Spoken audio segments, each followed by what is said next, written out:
You ask Tiger to solve. This deals with linear equations with one unknown. The final result is 8 equals 11. Let's solve it step by step. Group all a terms on the left side of the equation. Subtract 6a from both sides. Group like terms. Simplify the arithmetic. Group like terms. Simplify the arithmetic. Group all constants on the right side of the equation. Add 3 to both sides.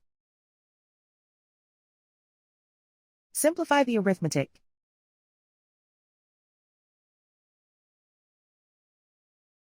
And so the final result is 8 equals 11.